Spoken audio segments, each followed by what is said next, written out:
All right. Now let us look at historical development of audit. Let's look at development of audit. Where is auditing coming from?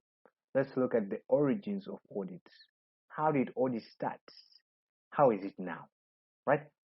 So, when we're talking about audits, we will look at the time frames, or yeah, timestamps, sort of, right? We'll look at five stages, not stages, but let me just call them time frames, right? That actually explains audit. The first time frame is prior to 1984. Anything prior to 1984. What happened prior to 1984? So, we can actually trace auditing back to the 350 BC, right? In the Greek civilization, in the Egyptian civilization, and in the Chinese civilization, right? We can trace it as back to the 350 BC, before Christ. Very long time ago. That's basically the latest trace that we can actually come about auditing. But auditing here was just merely a form of checking activities. We were just checking.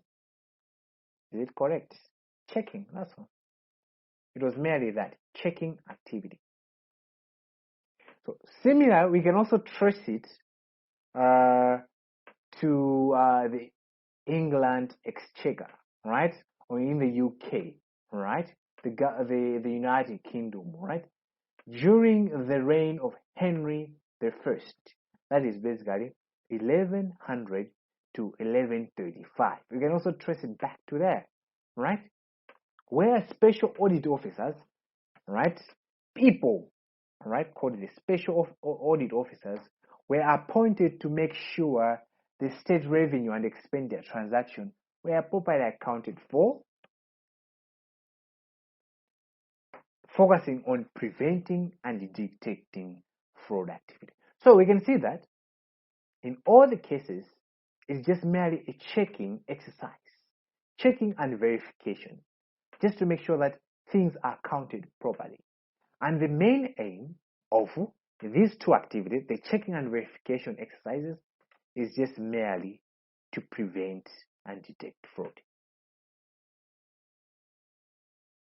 Right? That's basically it. The main focus was prevent and detect fraud. The activity is just basically checking and verification exercise, and the main focus is preventing and detecting fraud. Have you seen? Preventing and detecting fraud. That's basically prior to 1984. That's the first time frame. Let's look at the second time frame. It's 1984 to 1920. Let's look at how it developed. Right? When we're looking about this time frame, we should look. We will be focusing our energy in the UK economy, because we can see now the development of audit in this area. So, auditing seems now to take shape in the Industrial Revolution age. What is this Industrial Revolution age? If you have done history before, maybe you've heard this word before. But if you haven't, it's just merely a time where there was a lot of industries that were actually formed. A lot of industry, manufacturing industries, cars, motorbikes, a lot of industry were actually formed in 1984 and 1920, and this is called the Industrial Revolution age, right? So basically this age, right, because this age, it meant that they were supposed to have a lot of investment. Why? Because makampani ambili are now machine intensive. They need a lot of machines. You know how factories work. They have a lot of expensive machines, expensive machines. So for companies to invest in these expensive machines, it means that they had to source their finance from a wide range of investors. At first, companies, they might have a few people coming together, pulling their finances, starting to do a business. But now in this age, because there were a lot of investments that were supposed to be made in machines, which were very expensive, they had to source a lot of finance from a wide range, for more than one people, a lot of people. For that reason, the government of the UK thought it wise to protect the investors, right? They thought it wise to protect the investors. How did they protect the investors? They actually responded by enacting an act called the Joint Stock Company Act. So this act actually required them to appoint an auditor to check their accounts. Have you seen? The law is requiring the companies to appoint an auditor to check their accounts. This is just down to protect the investors.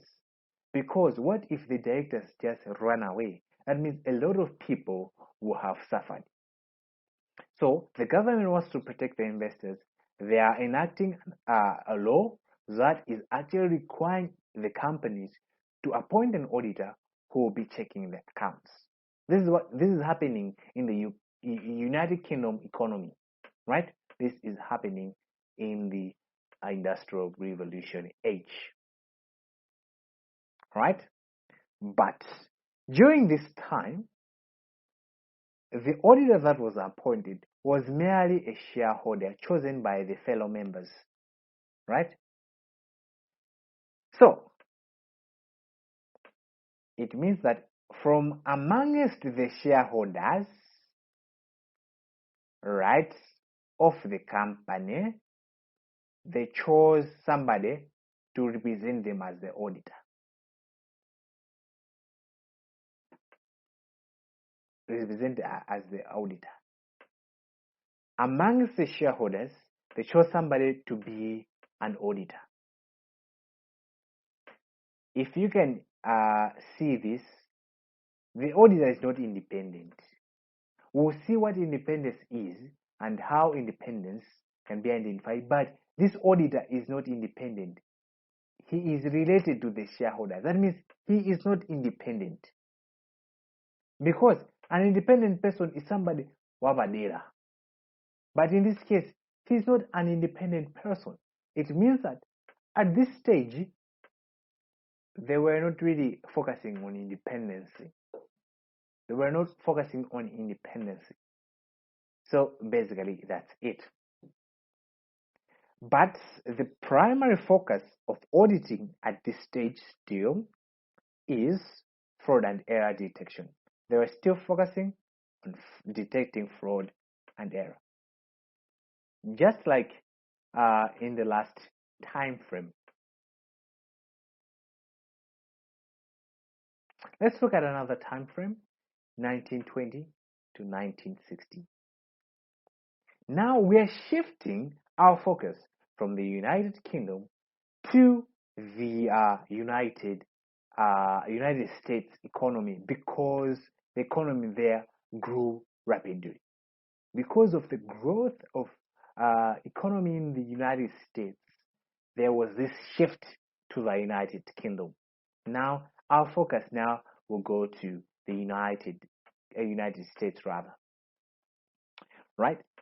Now, because now we can see that they are sourcing a lot of funds from different investors. This dot represents investors, and they own the company, but directors are the one running the company. There was now this great distinction of the separation of owners of the company and management. Or in other words, it was evident, very evident. You could see that these are the owners. They are not the same guys that are running the company. It was more evident in this what? In this stage, right? As the companies were growing very bigger. It means that shareholders had little or no participation in the running of the business, day-to-day running of the business, because the company were growing bigger and bigger. So because of this separation, right, of owners and those that are running the company, the managers and the directors, right? Because there's this right separation, right? So to make sure that investors continue pumping in capital, there was need for convincing that the financial statements show true and fair view of company's affairs. So people are there, these shareholders are just there investing money. Other people are running things for them. So that these investors are still convinced that they can still be pumping in money because their money is being used for the best, right? They had to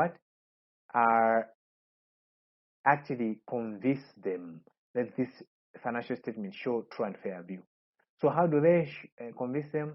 That's the audit coming in, right? Convincing these guys that this financial statement show true and fair view. If they are confident about it, that means they might be pumping in the financial statement. That means they will know that they are not manipulating the financial statements. That means people will start investing more money, because they know that their money is being used for the best. Now, the focus now shifted from just fraud detection to credibility. We have seen the two previous timelines. We could see that their focus was basically on fraud and error detection. This time around, it was no longer that. The aim was just basically to add credibility. In other words, to add confidence in the financial statement. Confidence in the financial. So people cannot easily pump in more capital. So that's basically what is happening in 1920s, 1960. Right? Another thing that is happening in 1920, 1960 are development of some techniques. Right? Because companies are growing so big, it meant that there are a lot of transactions that are happening. So concept of materiality and sampling came into play. We'll look at what materiality is and what sampling is. But because we have already talked about what sampling is, because there are a lot of transactions, it means that they cannot test every other transaction. They had to sample a number of transactions because now the transactions are so big. They cannot able to actually test every transaction. So concepts of materiality are coming in. Sampling, these techniques were developed between 1920 to 1960, which till now we use these concepts, materiality and sampling. Also, there was another law that was enacted, right? The enactment of Security and Exchange Commission Act in 1934 in the USA. That was a law in the USA. And also Companies Act 1948 in the UK. All of them were actually enacted around the same time, right? Within this timeline, you can see 1934 here in 1948, right? What did this act stipulate? First thing, it stipulated that the auditor should be independent. We are now shifting from saying that the auditor can be a shareholder. Now they are focusing that the auditor should be independent. In this timeline, their focus is independency. First, the second thing is that the audit requirement for profit and loss and the balance sheet. So it was a requirement that they should audit the profit or loss and the balance sheet.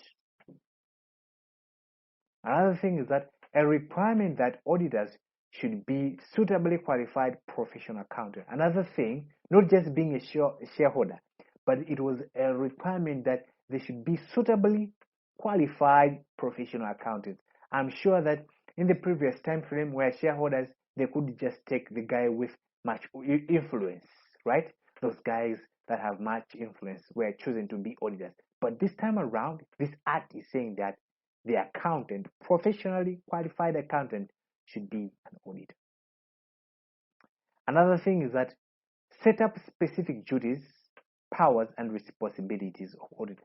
In these laws, they also talked about what are the duties of auditors, what are the powers of the auditors, and what are the responsibilities of the auditors. Another thing required the auditors to report whether adequate books and records have been kept. Another thing that the law said was that apart from reporting on whether financial statements show true and fair view, he was also required to talk about if the company is keeping adequate books and records. So basically, that's what the stipulation of the Security and the Companies Act were all about. Now let's look at the fourth timeline, 1960s to 1990s.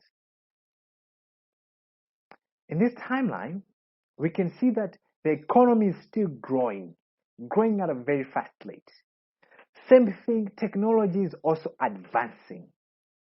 It meant that the company's operations are being more complex. Economy growing, advancement of technology, it means companies' operations are being more complex.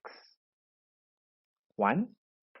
2, it meant that the auditor had to find a more efficient, a more cost-efficient way of doing their stuff, because it meant that my transaction in the one, my operations are so complex. It means that if they did not do that, they might lose a lot of money. It means that they had to develop a cost-efficient method. So that's where the risk-based approach came in. Risk-based approach. We'll look at what a risk-based approach is all about. But just to give you an idea, instead of just auditing mwachimbulimbuli pena paliponse tikaoneko apa, what they did is company, they actually analyzed the company and looked at where are the risky areas of the company, or where are the parts of the company where there is risk. When they identify those risky areas of the company, their audit was focused on those. Rather than bank audit pena paliponse, right? They were focusing on these risky areas. If these risky areas are free and fair from error and fraud, that means they could assume that the whole company is free from error and fraud, right? Or basically show true and fair view. Right. Another thing is that most companies switch from manual systems to computerized systems. Now, Mesa, there's the advancement of technologies. Computers are coming in. Now, companies are using computers in their accounting systems. It meant that the auditors had to up their game. Ngati client wao agwisa computer, iwo samayenera kudziwanso zinthu zokhuza na computer, right? They had to find or come up with computer auditing skills. Because client wao naye agwisa yani, akugwisira ma computers. That's where the cuts came in. The computer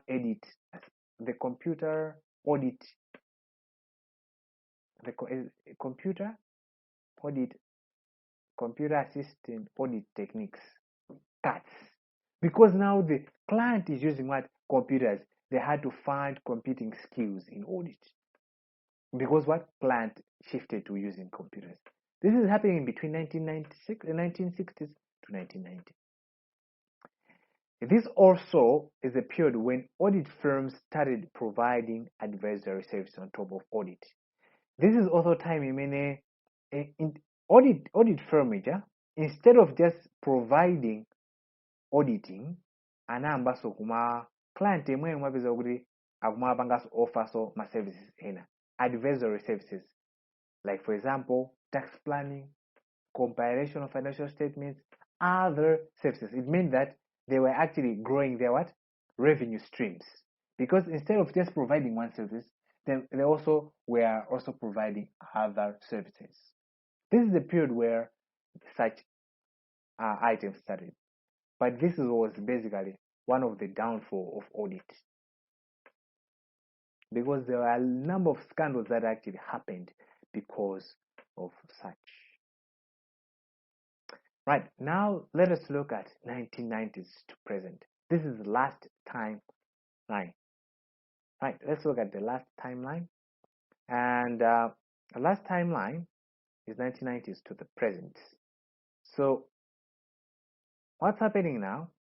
The audit profession witnessed substantial and rapid change in the 1990s as a result of accelerated growth at the world economy. So we can see that economy is still growing at a rapid speed, right? It meant that the profession of audit had to change as well. It needed to adapt. So auditing in the present days has expanded from merely being a verification exercise. Remember, the first time we actually traced audit, it was just basically a verification exercise, to something more complex, right? They have adopted a risk-based. We looked at this happening in timeline 3, right? Because of a lot of transactions and cost efficiency methods, they developed a risk-based. This is what we also use, a risk-based, because they believe that business risk, if not controlled, will affect financial statements. This is something that we have developed over time, right? So this approach has helped auditors better position themselves to identify matters of significance to audit profession on a timely basis, because akupanga focus on areas of audit risk or risky areas, they are able to position themselves, right? And actually tackle items in a timely manner. Rather than kupanga audit pena paliponse, this time around, they are able to tackle areas of significant importance in a timely basis. So since 1990s, the audit profession began taking increased responsibility to detect and report fraud. First, it has started to take responsibility in detecting and reporting fraud. 1, to assess and report explicitly the doubts about auditors' ability, auditees, this is basically the audit client, the client that we are auditing, ability to continue. First, they're talking about their focus now is just basically they want to detect and report fraud. Other thing, they want to also talk about the auditor's abilities to continue. Can the company continue as a going concern? In other words, can the company continue as a going concern? Will it exist in the near future? Right? Another part is also to do with corporate governance. They are also covering these items. So the focus from just verification exercise now to detecting and reporting fraud, reporting on auditors' ability to continue, and also matters to do with corporate governance. All these are actually now focuses are on the modern audit. Presently, the ultimate objective of auditing is to lend credibility to financial statement and non-financial information. So still, the audit the ultimate objective, although they look at detecting and reporting fraud, talking about the ability of a client to continue as a going concern, and also talking about corporate governance, still the ultimate objective of modern audits today is to give credibility or confidence of the financial statements and also non-financial statements or non-financial information. So another thing that I talked about that in the previous timeline, 1960s, it is 19 what? Yeah, is it 1960s to 1990, right? We talked about our audit firms providing other services apart from auditing, advisory services. So as a result, the revenues from consultant services or advisory services exceeded that from audit service. This made people question the independence. Abapeza kuti ndalama zimene akulandira from audit service,